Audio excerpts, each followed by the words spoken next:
Bienvenidos al curso de Finanzas 2. Estamos en la primera de las videoconferencias que tendréis que realizar conmigo. Vamos a seguir avanzando en los temas de finanzas corporativas que ya vimos en el módulo anterior. Y supongo que ahora ya todos los que estáis en este curso ya tenéis una mayor predilección por las finanzas. Aunque no se va a complicar demasiado, no os asustéis. Entonces, en la conferencia de hoy vamos a hablar sobre valoración de empresas. Es un tema muy amplio y que se puede extender cuanto queremos, pero nos vamos a centrar en los métodos fundamentales y en empresas tipo. Evidentemente, para cada tipo de empresa la forma de valorar es diferente, y cada sector y cada momento del proceso evolutivo de la vida de un negocio. Entonces nos vamos a centrar en los métodos más estándar, que son aplicables a la mayoría de las empresas, que es lo que nos va a resultar más útil. Os voy a poner lo que es el índice de la presentación. Vamos a hacer una pequeña introducción al tema con una aproximación de por qué hay que valorar las empresas. Vamos a ver varios tipos de métodos que se pueden calificar entre simples y compuestos, y los simples a su vez se dividen en estáticos y dinámicos, y luego veremos el método de flujos de caja descontados, que es el método, por decirlo así, la Biblia de la valoración, el método estándar que todo el mundo aplica, que es un método simple dinámico. Entonces vamos a comenzar hablando de cuál es el objetivo de una empresa. El objetivo de una empresa no es, o el objetivo principal no es crear empleo, no es hacer un bien directo a la sociedad, no es ser una ONG, es maximizar el valor para los accionistas, que los accionistas ganen dinero. Evidentemente, si eso lo puedes conjugar con otros objetivos totalmente loables, perfecto, pero el objetivo principal de una empresa, desde un punto de vista aséptico, por decirlo de alguna forma, es generar empleo. Una gestión debe ir dirigida a generar valor, para los accionistas. Una gestión debe ir dirigida a generar valor. Otra cosa es que por momentos determinados, por temas incluso meramente éticos, las empresas puedan decidir renunciar de alguna forma a cierta maximización del valor para los accionistas y tomar otros objetivos, vamos a llamarlo más loables, como puede ser el mantenimiento del empleo, o la ampliación de una fábrica, o un trabajo social en la comunidad en la que están instaurados, etcétera. Pero el objetivo principal debe ser maximizar el valor de las acciones, que es lo que pertenece a sus dueños, que son los accionistas. Entonces, para maximizar el valor, ¿qué hay que hacer? Crear valor, hacerlo más grande aún. Entonces, una unidad de negocio crea valor si la rentabilidad obtenida por los recursos invertidos en dicha unidad supera el coste de obtención de dichos recursos. Es decir, si una unidad me genera unos beneficios, de 12, y los costes de entrar en ese negocio son 9, evidentemente está generando un valor de 3. Es lo que viene a decir esa frase en un ejemplo numérico claro. Es decir, si lo que genero es mayor lo que los costes de lo que me cuesta generarlo, evidentemente estoy aportando valor.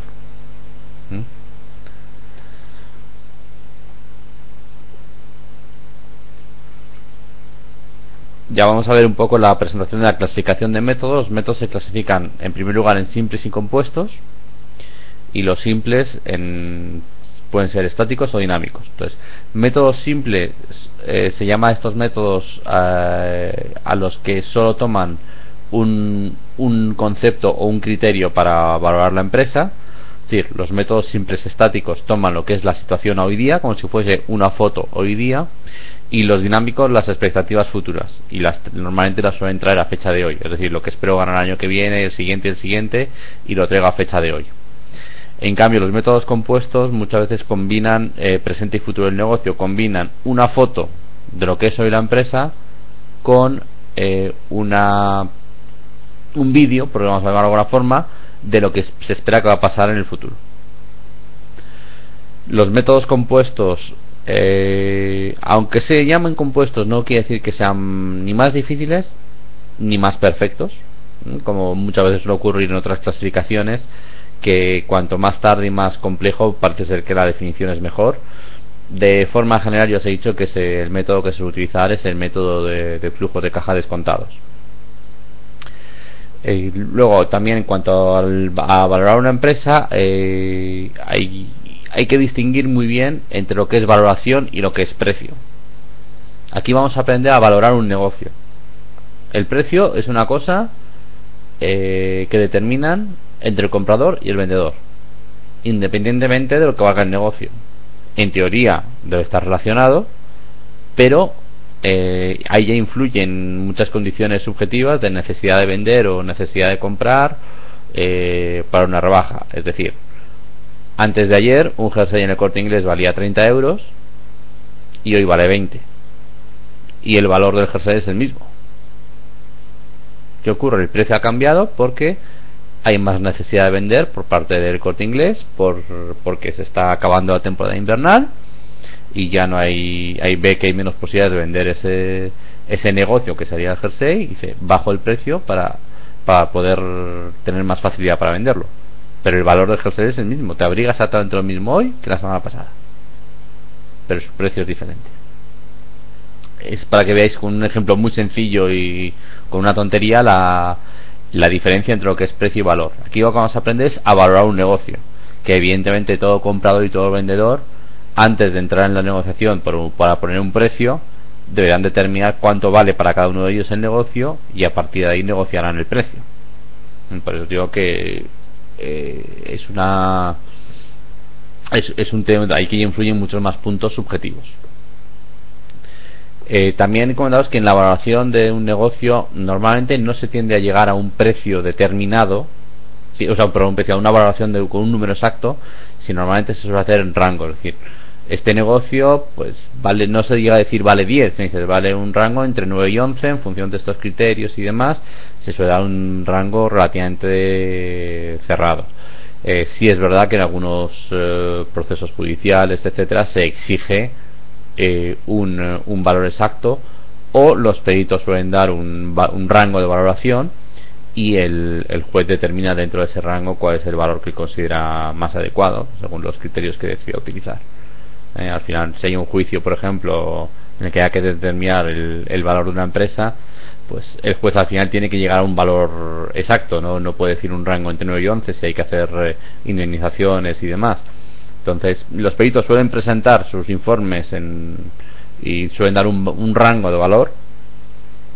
Incluso a veces lo que hacen es luego, si tienen que dar un valor exacto, cogen el valor medio de ese rango como valor exacto, y luego ya el juez es el que aplica la última modelación, ¿no?, para llegar a un valor exacto.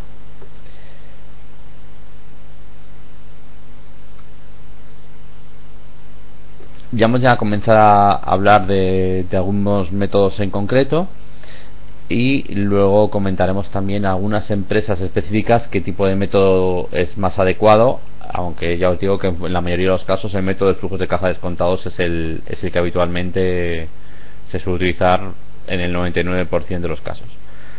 ¿Hay hasta ahora alguna pregunta? Aprovechad si queréis en el chat si hay alguna pregunta antes de que pasemos a ver los diferentes métodos.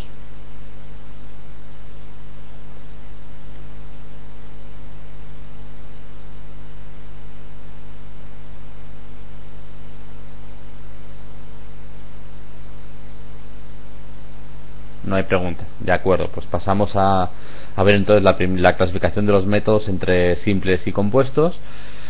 Como os he dicho, los métodos simples son aquellos que consideran exclusivamente o el presente del negocio o el futuro, normalmente descontando a fecha de hoy los rendimientos futuros, bien sea beneficios, bien sea dividendos y demás, ya veremos.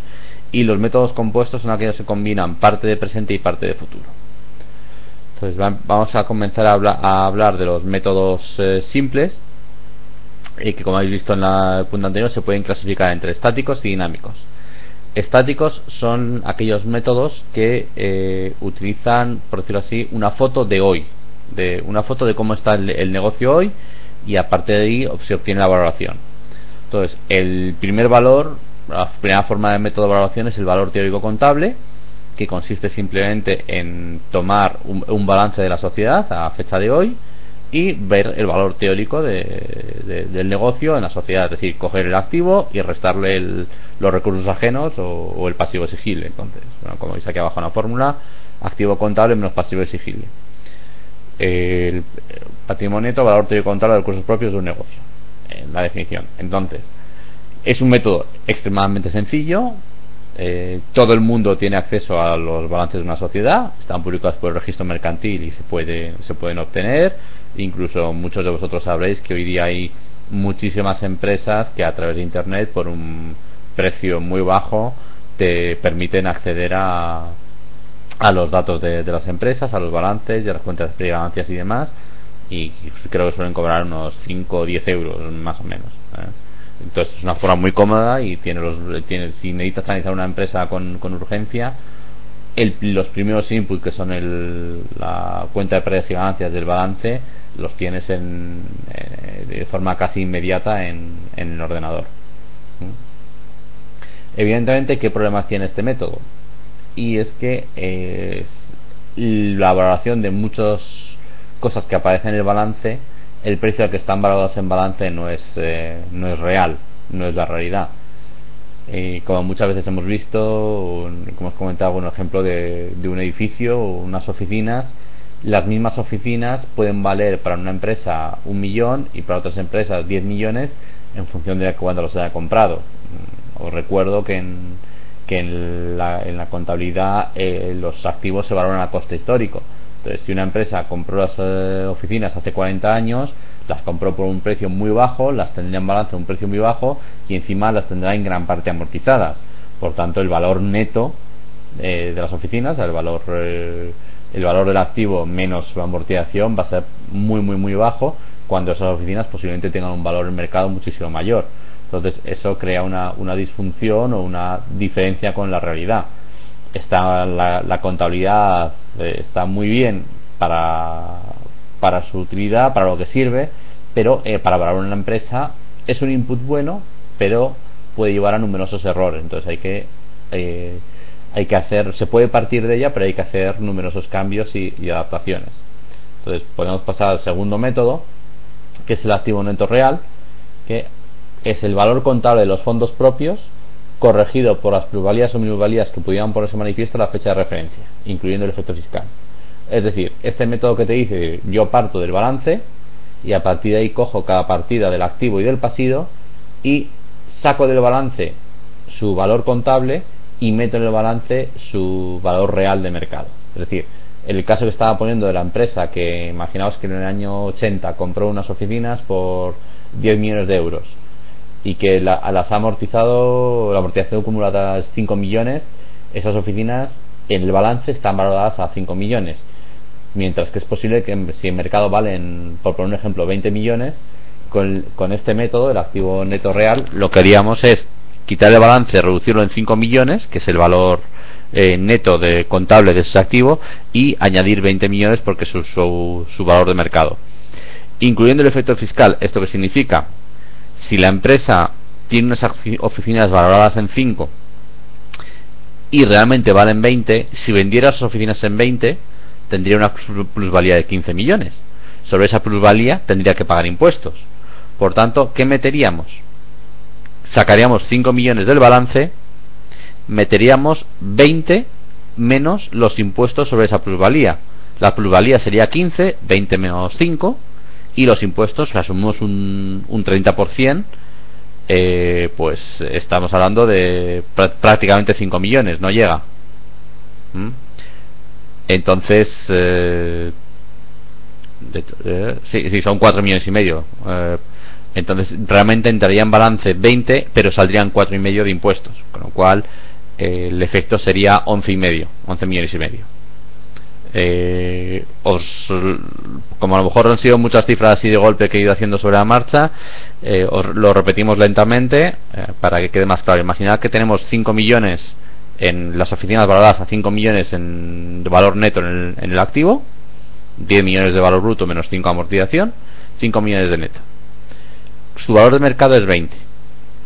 Entonces, si sacamos 5 millones de balance, que es su valor teórico contable, metemos su valor de mercado, que es 20, pero a ese 20 le quitamos los impuestos que la empresa tendría que pagar en el caso de que los vendiera en 20.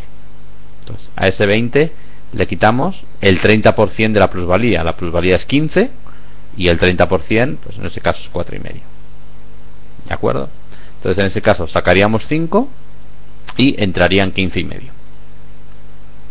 Como veis, cambiaría totalmente el valor de la empresa.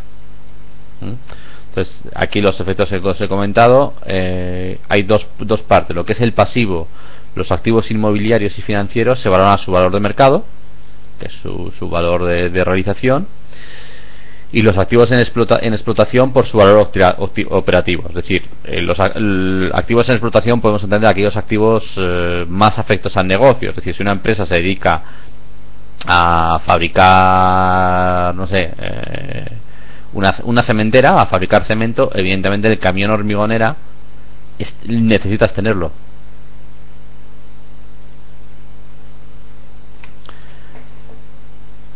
A ver, un momento, la pregunta de Marta. ¿Siempre se cobra la plusvalía en ese caso del 30% para construcciones? No es que se cobre, o sea, estamos haciendo números en el aire. No es que realmente se vaya a vender las oficinas, pero si su valor de mercado es 20 millones, hay que hacerlo el proceso completo. Es decir, quitar los 5 millones, meter los 20, pero si la empresa cobra 20, si la empresa vendiera las oficinas, en el hipotético caso que la vendiera, cobraría 20, pero al año siguiente Hacienda le va a llegar a decir en impuestos a sociedades: oiga, usted que tiene un beneficio de 15 y me tiene que pagar el 30%. El 30, el 20, en función de la sociedad, habrá que ver cuál es su tipo impositivo. Incluso si es una sociedad que tiene pérdidas acumuladas, pues lo va a poder compensar. Pero no para construcciones, es para todo, para cualquier plusvalía, igual que si vende una máquina o vende un coche. Imagínate que el coche del director general, un BMW fantástico, lo tiene valorado en 10.000 euros y lo vende en 30.000. Pues esos 20.000 euros, o se valora en mercado por un tasado a 30.000, esos 20.000 euros habría que considerar también el efecto fiscal. Ten en cuenta que una empresa, cada vez que gana dinero, tiene que pagar impuestos, evidentemente salvo excepciones, pero estoy hablando siempre en caso general. Entonces, esos impuestos habría que deducirlos. Te voy a poner otro ejemplo para que lo entiendas mejor. Imagínate que tenéis una empresa entre dos socios, cada uno al 50%, y la empresa solo tiene ese edificio que en la contabilidad está valorado a 5 millones y vale 20, y no tiene recursos ajenos, y solo tiene las acciones y en el activo el edificio. ¿En cuánto le comprarías su participación a tu socio? Si el edificio vale 20 y tú le compras sus acciones por 10, tú vas a desembolsar 10, el edificio va a valer 20 en el activo y tú te vas a hacer con el 100% de la empresa y has pagado 10 millones. Imagínate que vendes el edificio por 20 millones, llega Hacienda y te dice: dame mis 4 millones y medio. Le das a Hacienda 4 millones y medio y te queda una empresa con un activo de 16 y medio, y por el que tú has pagado por la mitad de la empresa has pagado 10 millones. Evidentemente estarías perdiendo dinero. Has pagado 10 por algo que realmente vale 8,25, 8 millones y un cuarto. Estarías perdiendo dinero ahí. Por eso hay que tener en cuenta el efecto fiscal. Teniendo en cuenta el efecto fiscal, si le pagarías a tu socio lo que realmente le corresponde, que es 8 millones y un cuarto. ¿Ha quedado claro ahora? Gracias. Vamos a pasar ya al siguiente método, que es el valor de liquidación. El valor de liquidación es el que resultaría de liquidar todos los activos y pasivos de la empresa. Es decir, como si la empresa se cerrara. Es decir, una empresa cuando va a cerrar, va a coger, vender toda su maquinaria, vender todas sus existencias, toda su materia prima, despedir a los trabajadores, vender los edificios, las oficinas y demás, pagar todas las deudas, y lo que quede, si queda algo, se lo da a los accionistas. Entonces el método de valor de liquidación sería por decirlo así, hacer como si se liquidara la empresa y se hicieran todos esos procesos, aunque en la realidad no se hagan.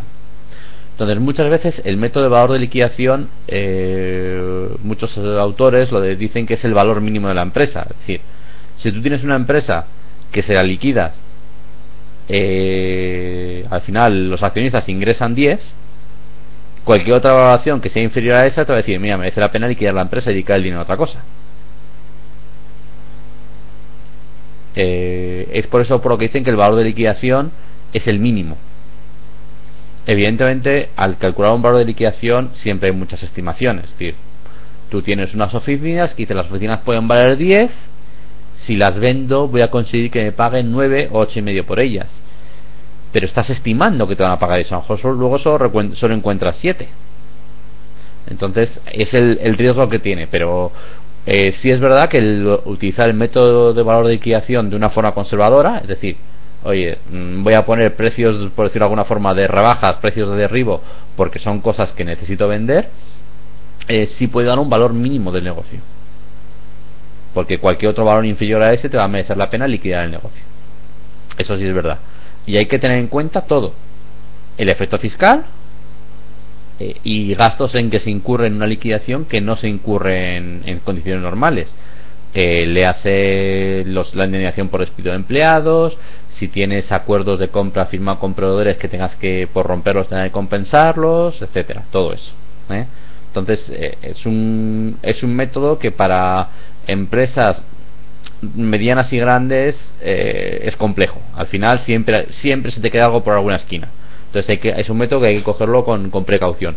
Es muy útil, y es muy útil que te dé un valor mínimo, es decir, que te ponga una base de aquí no va a bajar el valor, pero hay que tenerlo con mucho cuidado, hay que agarrarlo con cuidado, porque en caso de errores en este método las consecuencias pueden ser graves.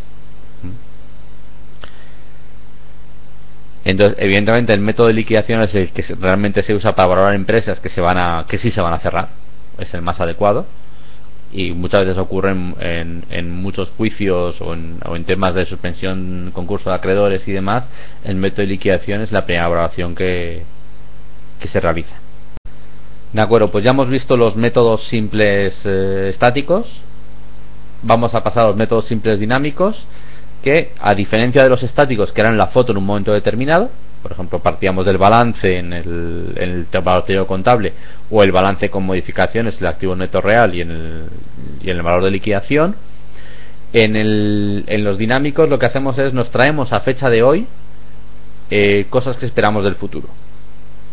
Entonces, el primer método, los beneficios descontados, es decir, hago una estimación de los beneficios que espero se generen durante los próximos años y los traigo a fecha de hoy, calculo su valor actual.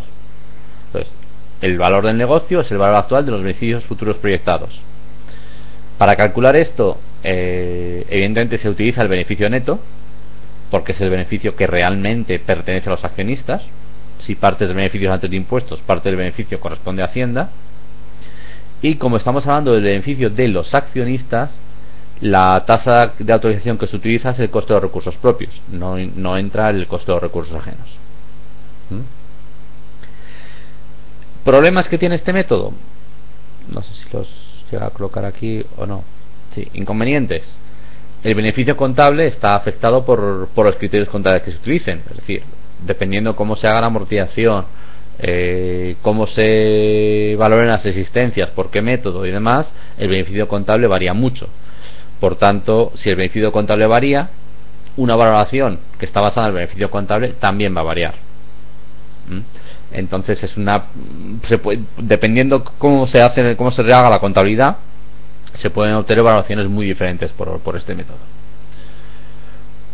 Otro pequeño problema, y es que se recogen beneficios obtenidos pero no repartidos entre accionistas. Entonces no se valora, entre comillas, el sacrificio que supone que esos beneficios se reinviertan en el negocio. Es decir, puede haber casos de gente que esté invirtiendo en una empresa pero esté pidiendo un crédito personal para invertir en una empresa. Entonces sí, va a tener un beneficio de 10, pero no sabemos si el crédito personal tiene un interés del 8, del 6, del 4 o del 12, que sería una situación totalmente diferente. Eso es lo que podríamos llamar un ejemplo del sacrificio que supone la reinversión, porque estamos asumiendo que los beneficios se están reinvirtiendo en el negocio y no que se están repartiendo. Este método es muy útil si las inversiones no son significativas, es decir, estás valorando un negocio en el cual no hay mucha inversión inicial, con lo cual el sacrificio en principio no va a ser muy grande, no va a ser muy significativo y por tanto es menos importante. Este método es por el que se suelen valorar todas las entidades financieras, ya sea bancos, compañías de seguros y demás. ¿Por qué? Porque una entidad financiera no tiene gran cantidad de inversión con respecto al tamaño de su balance. Es decir, no sé, miramos el balance del Banco Santander y el tamaño de las oficinas con respecto al balance es ínfimo. A lo mejor es una milésima, o sea, un 0,1% o algo similar, porque lo que tiene en el balance es muchísimo crédito concedido en el activo y en el pasivo muchísimo depósito de clientes que ha recibido. Calculad todo el dinero que hay en las cuentas de Banco Santander de particulares. Eso es pasivo para el banco, es dinero que debe a las personas que tienen cuenta en Santander, y en el activo es todo el dinero que ha prestado el banco. Calcular la cantidad de centenares de miles, no sé, por ejemplo, de hipotecas o de créditos a empresas que tiene concedidas el Banco Santander, y en cambio el tamaño de las oficinas, y muchas de ellas son alquiladas, no son propiedad, con lo cual el tamaño del balance, lo que es activo, no afectó al negocio, como podrían ser, en cierto modo podrían considerarse las oficinas, o no 100% afecto, de la misma forma con una hipoteca, es mínimo.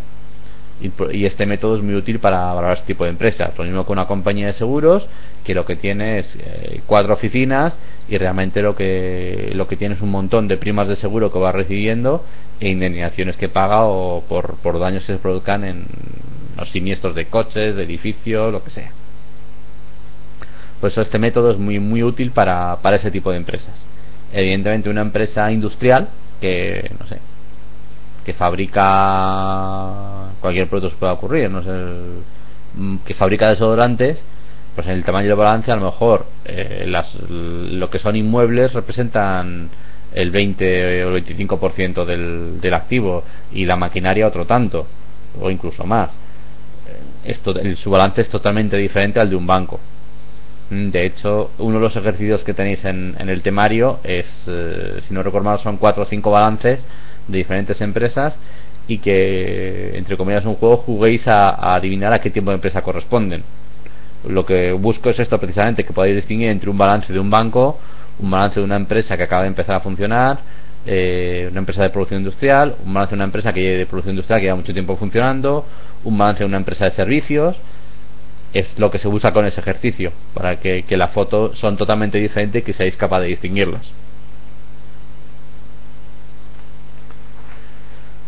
Vamos a pasar al siguiente método, que es el método de flujos de caja descontados. Aquí simplemente lo voy a un poco mencionar por encima, y ya posteriormente entramos en detalle en él, porque este es la Biblia, por decirlo de alguna forma, de la valoración de empresas. Es el método estándar, el que todo el mundo utiliza, y para cualquier empresa estándar es el método que hay que utilizar. Se puede utilizar otro más, como para comprobar, para tener otra impresión, por decirlo de alguna forma, pero este se va a utilizar siempre.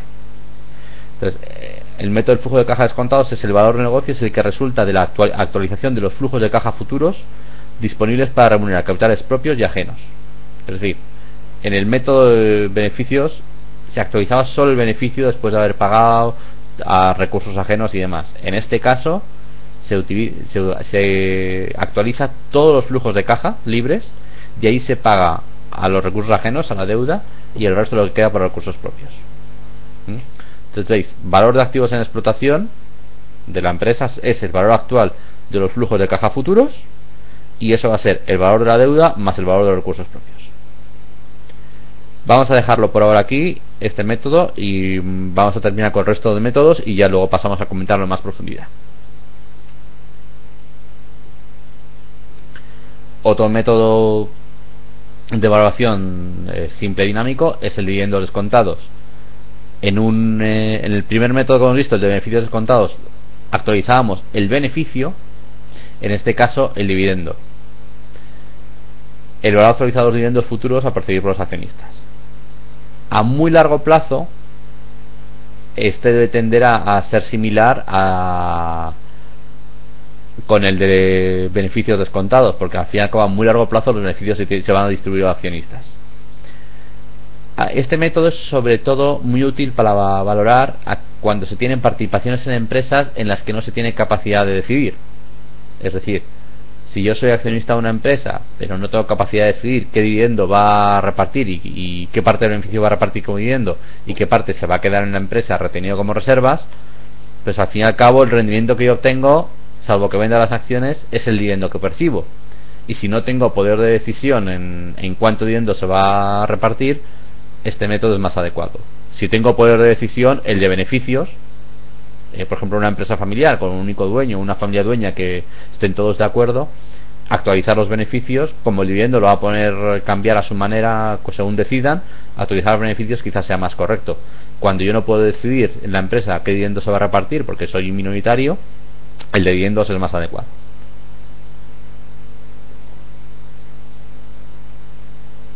¿Alguna pregunta de los métodos simples dinámicos? Les digo, el de flujos de caja descontado lo dejamos para luego, pero...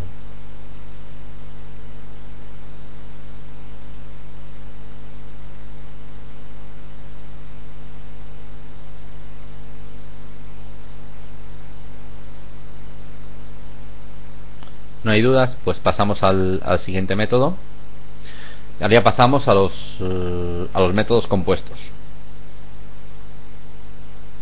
que como os he dicho antes, normalmente es una combinación de un método simple y de un método estático y uno dinámico. Entonces, por ejemplo, el primer método es el activo neto real más n veces beneficios. Es decir, cuánto valen hoy todos los activos de la empresa, cuál es el valor de la empresa y aparte un porcentaje de los beneficios que va a generar los próximos años. Es decir, la N esa ya va en función mucho del negocio que se vaya a utilizar. Normalmente suele ser entre 1 y 3 años.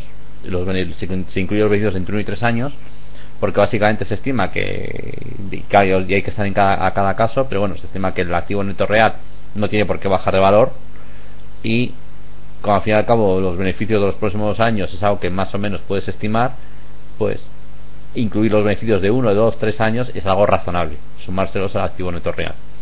Ya os digo, esto depende mucho el tipo de empresa, el tipo de negocio, etcétera, pero en muchos casos es útil, por lo menos es razonable. Luego el método indirecto de los prácticos es la media, no os asustéis por la definición, luego ya veis que es muy sencillo, es la media aritmética del valor sustancial y valor del rendimiento de la empresa. Por valor sustancial puede ser el valor de los activos en explotación, entendemos, y por valor del rendimiento lo que conseguimos de esos activos. Es decir, aquí lo que estamos combinando es, aquí tenemos por una parte unos activos que tienen un valor y luego un negocio que estamos generando, que estoy intentando generar un valor añadido, un valor adicional. Entonces estamos haciendo una combinación de las dos partes, lo que valen los activos por sí más lo que consigo de valor extra por la gestión que hago del negocio. Es la idea de estos tres de estos métodos. Vamos a pasar al tercero, que lo vais a ver más, esto que os he comentado más claramente, lo que sea método directo, que dice el método del valor de la empresa es el valor del negocio, es el valor sustancial más el goodwill. El goodwill es un valor etéreo añadido a la empresa, que es el derivado precisamente de esa buena gestión que se realizan de los activos. Entonces, ¿qué es el goodwill? Es el beneficio neto menos el rendimiento que obtengo de valor sustancial, que es el valor sustancial por la remuneración normal de valor sustancial, es decir, es el beneficio extra que consigo por lo bien que gestiona la empresa dividido por la tasa de actualización. Es una forma de calcular una renta perpetua, es decir, de cuánto vale la empresa por sus activos más lo que añado por la buena gestión que hago. Es lo que intenta reflejar este método. Los dos anteriores también, pero esto lo hace quizás de una forma más clara. ¿Alguna pregunta sobre estos métodos?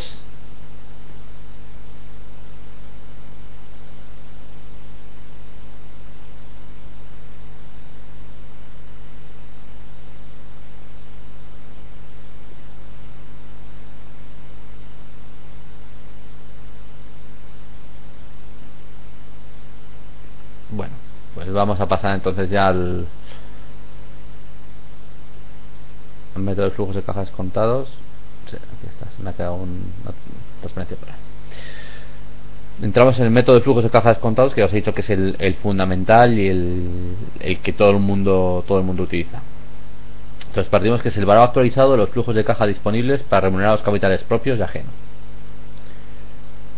Si a ese valor actual le restamos lo que vale la deuda hoy, que sería como amortizar la deuda hoy, obtenemos el valor de recursos propios, que es lo que pertenece a los accionistas. Es decir, se cogen los flujos de caja libres del año, o si hoy estamos en el año 0, del año 1, del año 2, del año 3, del año 4, del año 5, así, se actualizan a la fecha de hoy.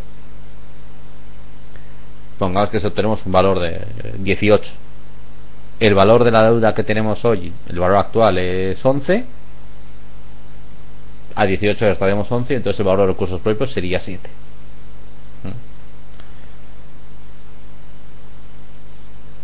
¿Qué factores? Ay, perdón, se ha colado la diapositiva al revés, estará la anterior.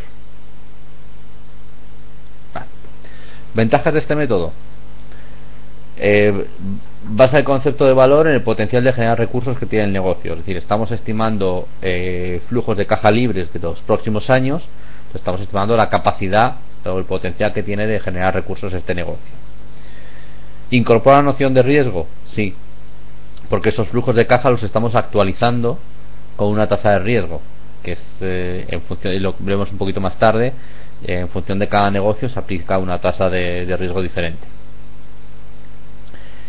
Este método facilita la valoración por unidades de negocio, es decir, una empresa que tenga diferentes líneas de producción o diferentes negocios puede hacer una valoración individualizada de cada uno de ellos y ver cuáles son realmente rentables y cuáles no son tanto, cuáles aportan valor a la empresa y cuáles no la aportan o incluso solo detraen, que pueden tener unidades negativas. Me estoy acordando, por ejemplo, pues hace unos meses estuve visitando una bodega que tenía, por decirlo así, dos líneas de negocio con nombres diferentes y demás. Uno era la parte mayoritaria de la bodega y luego la otra parte eran vinos de lujo. Ellos mismos eran conscientes, la línea de vinos de lujo pierde dinero y lo va a perder siempre, pero nos aporta un prestigio que nos permite valorar, vender los otros vinos. Entonces ese prestigio es lo que valoraban, que les era rentable perder X dinero todos los años para por el valor añadido que les aportaba ese prestigio. Evidentemente debería ser la bodega grande de vinos normal la que pagara por ese prestigio a la bodega de vinos de lujo. Es un mero ejemplo de una unidad de negocio que evidentemente depende cómo se analice, perderá dinero si se analiza de esa forma, pero si se añade todos los años un ingreso por el beneficio en términos de imagen que aporta la bodega grande, pues estos consideraban que el beneficio que aportaba era mayor de lo que perdía esa unidad de negocio y por lo tanto les era rentable, que realmente no perdía dinero con esa unidad de negocio. Si haces los números bien y te cuadra, me parece muy muy razonable lo que decían, y sobre todo lo más razonable de todo es ser consciente de ello. Es decir, tengo una unidad de negocio que si no le repercuto unos ingresos indirectos por lo que genera otras unidades, me va a perder dinero, pero es que en la realidad no me pierde dinero porque me genera ingresos en otras unidades. Entonces es un análisis acertado y correcto.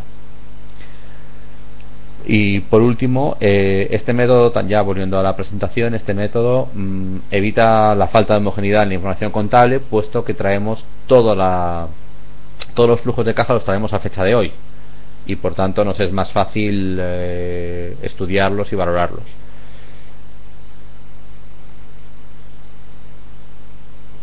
¿Dificultades que tiene este método? Partimos de que hay que estimar los flujos de caja futuros. Entonces, los flujos de caja a 1, a 2, a 3, 5 años o hasta 10 años se pueden estimar. Primer año, segundo año quizás sea fácil de estimar, a más años ya depende del negocio. Entonces al final muchas veces lo que se puede utilizar es flujos de caja durante entre 5 y 10 años, una estimación muy exacta de los flujos de caja entre 5 y 10 años, y luego eso añadir un valor residual de la empresa a partir del 10º año. Ya dependiendo en cada negocio lo que puedas estimar o no, vale. A ver.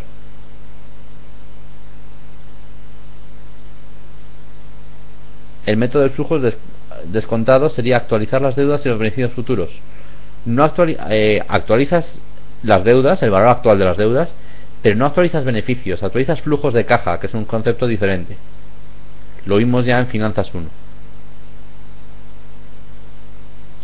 Los beneficios, al fin y al cabo, es contabilidad. Aquí son beneficios, un número contable. El flujo de caja al final es el flujo de caja libre, ya lo vimos, y simplificándolo muchísimo ahora, es el dinero líquido que se te ha añadido al negocio en la cuenta del banco a final de año. Estoy simplificándolo muchísimo, pero no quiero complicarlo ahora.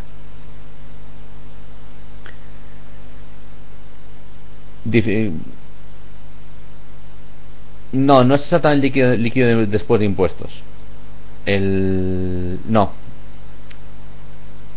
es porque no es un concepto que derive del beneficio, sino de flujos de caja.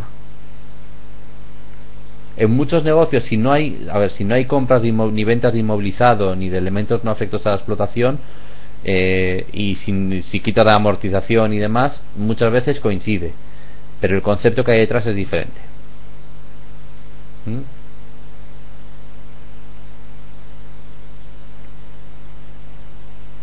Si tienes cualquier duda, si no, de todas formas, con un email se lo haces llegar a la escuela y lo comentamos tranquilamente. Pero está en el temario de Finanzas 1. Creo que fue la última videoconferencia. Seguimos aquí con las dificultades del flujo de caja descontados. Entonces ya os he comentado la dificultad de estimar los flujos de caja, sobre todo a partir de un plazo de 2-3 años en negocio estándar. También es fundamental determinar el costo de recursos propios, y no siempre es fácil estimarlo en cada empresa. El cálculo de valor residual, como os he explicado antes, se actualizan los flujos de caja durante 5, pongamos 10 años, y luego se añade el valor residual de esa fecha actualizado a fecha de hoy. Entonces, ¿cuánto va a valer el valor residual de la empresa dentro de 10 años? Es difícil de calcular en muchos negocios, en otros no tanto.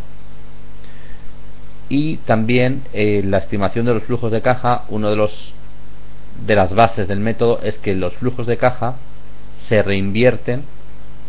Es una hipótesis que se reinvierten al costo de los recursos propios, es decir, los flujos de caja del año 1 se reinvierten del año 1 en adelante al costo de los recursos propios. Entonces es algo complejo poder conseguir eso.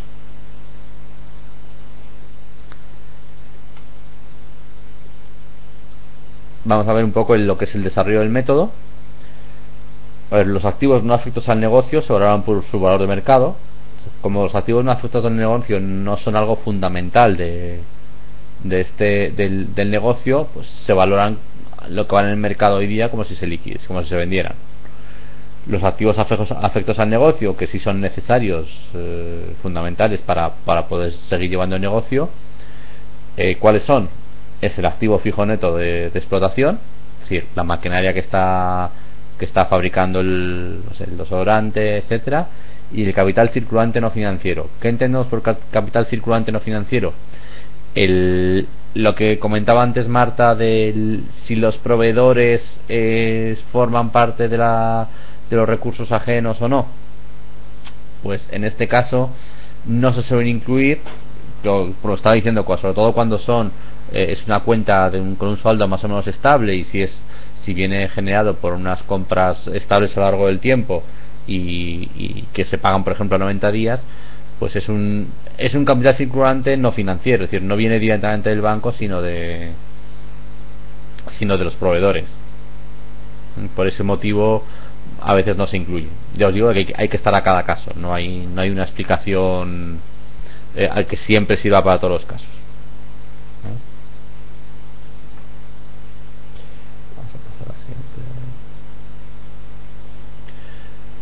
¿Cuál es el valor intrínseco de los recursos propios? Como os comentaba antes, el valor actual de los flujos de caja libres, le restamos la deuda financiera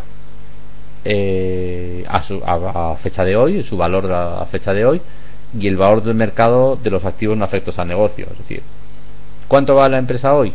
Separamos lo que es imprescindible en la empresa para funcionar, que es lo que llamamos afecto a la producción o a afectos al negocio, y obtenemos el valor actual de los flujos de caja libres de eso. Le restamos el valor de la deuda de la empresa, lo que debería pagar, y le añadimos el valor de mercado de los activos que tiene la empresa que no están afectos al negocio. Es, por decirlo así, una forma de calcularlo.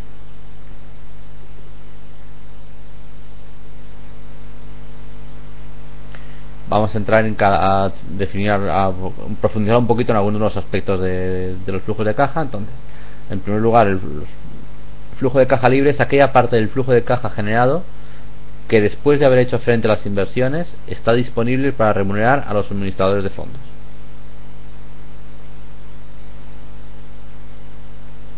Es decir, podemos partir incluso, si queréis, una forma de... Se puede... A lo mejor Hernando te ayuda a esto. Te voy a teclear aquí porque de palabra va a ser más complicado. Bueno, de hecho, espérate, que si no recuerdo mal está en la siguiente página. Sí, esto, aquí está. ¿Qué es el flujo de caja libre? ¿Cómo se calcula? Podemos partir del beneficio antes de intereses e impuestos. Le quitamos los impuestos porque es una salida de caja que realmente hay que pagar. Le sumamos las amortizaciones porque es un gasto que hemos contabilizado pero que no ha representado salida de dinero, salida de efectivo. Le restamos la inversión neta en inmovilizado, que es decir, el dinero que hemos gastado en ampliar inmovilizado. Por inversión neta entendemos, le restamos lo que he invertido y le sumo lo que he vendido. Es decir, si he renovado una máquina, que he comprado una máquina nueva por 10 y la antigua la he vendido por 5, la inversión neta sería 5. Entonces sería menos 5. Y lo mismo inversión neta en circulante no operativo. Es decir, lo que ha aumentado menos lo que ha disminuido. Entonces, aquí, como puedes ver, el flujo de caja libre estamos partiendo del beneficio, pero lo que queremos ver es llegar básicamente al movimiento de dinero. Entonces estamos partiendo del beneficio antes de intereses e impuestos, y hacemos los ajustes por entradas y salidas de dinero. Es decir, como ha salido dinero por los impuestos, aquí no está incluido, se lo quitamos. Las amortizaciones lo hemos considerado como gasto, pero que el dinero no ha salido, se lo sumamos. Y las inversiones netas inmovilizado y en circulante no operativo. Vamos a pasar a hablar ya de lo que es el horizonte temporal. Como os he explicado antes, yo lo he adelantado antes, se suelen considerar dos periodos. Un periodo 1 con proyecciones muy explícitas, suele ser entre 5 y 10 años dependiendo del negocio, en algunos casos incluso se lleva hasta 3. Y este primer periodo es donde se hace una estimación exacta de cuál va a ser el flujo de caja en cada uno de los años, y normalmente este periodo debe ser suficiente para que la rentabilidad de las inversiones vaya igualándose poco a poco al coste de capital. Es decir, normalmente cuando se realizan inversiones en un negocio, el negocio durante los primeros años, a lo mejor tarda un poco en empezar a generar rentabilidad, pero cuando empieza a generarlo normalmente la genera bastante mayor que el coste de capital, y luego poco a poco se va igualándose. Pensad, por ejemplo, en una mina.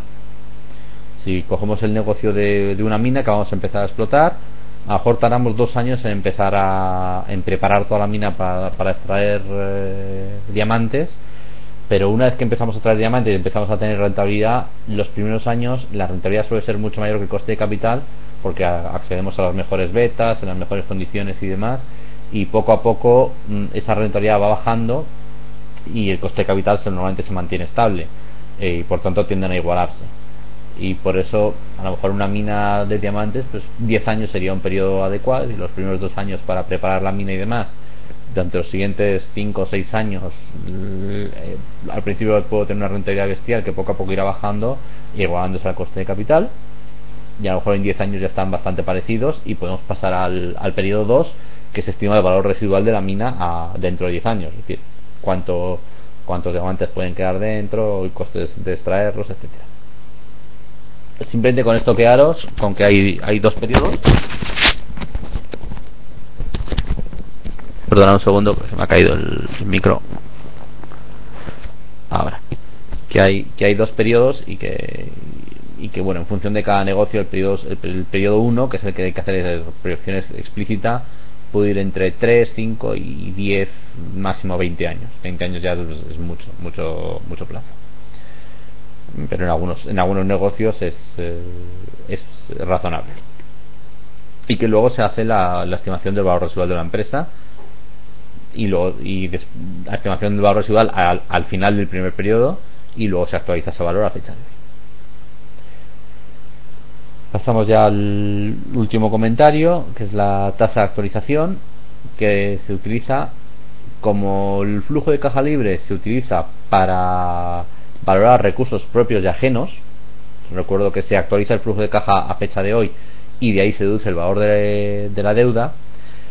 Por tanto, debe utilizarse el coste de capital medio ponderado del negocio, es decir, el coste de los recursos ajenos por su porcentaje en el balance de la empresa, más el coste de los recursos propios por su porcentaje en el balance de la empresa, y los recursos ajenos su coste después de impuestos. Ya también vimos en Finanzas 1 el escudo fiscal que tenía, por decirlo así, al acudir a recursos ajenos, porque al tener que pagar una remuneración explícita, un interés a los prestamistas, eso era un coste que entraba en la empresa, un gasto, y se reducían los beneficios y por tanto se pagaban menos impuestos. Y por último, para el cálculo de recursos propios, se suele utilizar el método que ya os comenté en su día, del Capital Asset Pricing Model, que es básicamente el coste de recursos propios es una tasa de interés sin riesgo, si es que existe interés sin riesgo, o lo más aproximado de interés sin riesgo, y una prima por el riesgo sistemático. El riesgo sistemático es ese riesgo que al entrar en el negocio no puedes evitar, ni incluso con una buena gestión. Y si tomas posiciones de riesgo es imposible de evitar ese riesgo. Es el mínimo riesgo en el que entras al salirte de invertir en el activo sin riesgo. No vamos a entrar a profundizar en esto aquí ahora porque es algo simplemente tangencial para este método. Y ya lo último vamos a comentar sobre el valor residual. Como os he explicado ya antes, es el valor atribuido al negocio a partir del periodo 1, que es el que está explícitamente proyectado. Se suele utilizar la fórmula de una renta perpetua para valorar ese valor residual, que es ese valor residual es el flujo de caja generado en el último año que se ha proyectado, multiplicado por 1 más G, que es la tasa de crecimiento anual de ese flujo, y dividido por la tasa de actualización que se exige, la tasa de actualización que se aplica para actualizar a fecha de hoy el flujo de caja libre de la empresa. Al fin es una fórmula de una renta perpetua. Evidentemente, en algunos casos podrá tener, imagínate que tienes un acuerdo de venta de los activos de la empresa dentro de 10 años, pues tomarías el precio de venta como valor residual. Esta es la fórmula más general, pero evidentemente si hay algún criterio más adecuado para la empresa específica que estéis valorando, pues habrá que utilizarlo. Y hasta aquí la presentación. No sé si hay dudas, preguntas adelante de flujos de caja o de cualquier otra cosa de las que hemos visto.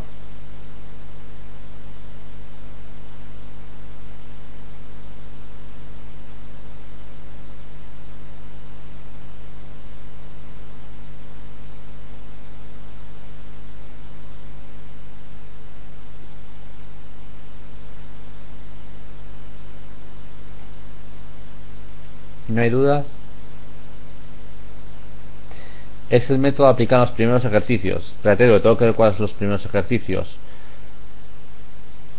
Los primeros, ¿cuáles son? Porque no los tengo delante. Voy a ver si consigo entrar en la página web de la escuela y veo los ejercicios.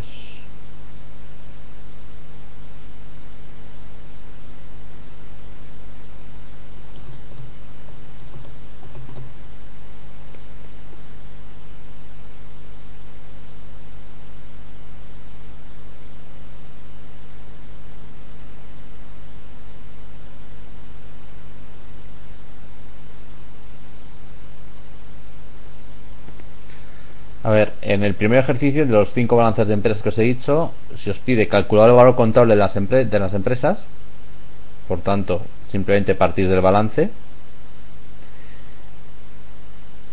Y el valor de liquidación yo os presento algunos ajustes que hay que realizar, que sería un valor de liquidación o sería equivalente al activo neto real con esos ajustes que os comento ahí. El valor de negocio puedo calcular también por los dividendos en un horizonte de 10 años y luego hacer un valor residual. Sí, sobre todo si no es una empresa en la que tú puedas influir en la gestión o la decisión de cuánto dividendo se reparte. Vas a llegar a una solución parecida, porque si no has repartido los beneficios, si no has repartido todo el flujo de caja libre disponible a accionistas, el valor residual va a ser mayor, porque ese dinero va a estar en la caja del banco. Por tanto, puedes hacerlo, vas a llegar a una valoración muy parecida.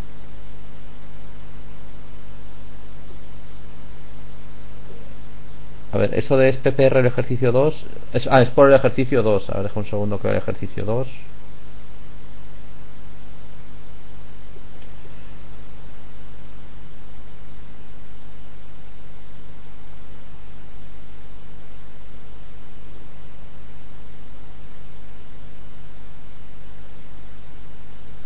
Sí.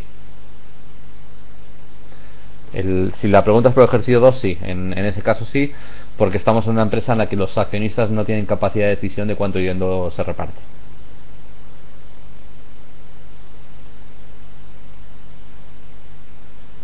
Es un ejemplo muy sencillo y estamos asumiendo que se reparte todo el dividendo, todo el beneficio en dividendo, y no hay más información, por lo tanto es el método adecuado. ¿Más preguntas?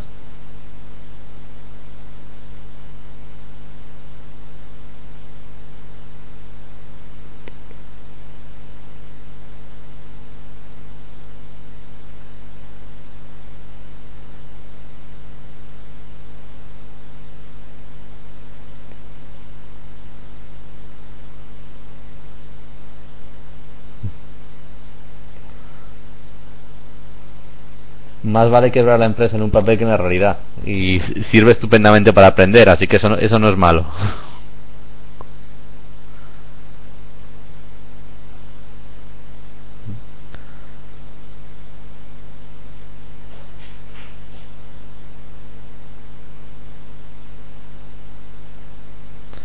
No hay más preguntas entonces. Bueno, pues muchísimas gracias por la atención y nada, quedo a vuestra disposición. Cualquier duda que pueda surgir y demás, pues bien enviarla con un email a la escuela, estaremos en contacto y nos veremos en la siguiente presentación. ¿De acuerdo? Que no se os hagan muy duros los casos y sobre todo que sean útiles para aprender. Venga, un saludo y hasta pronto.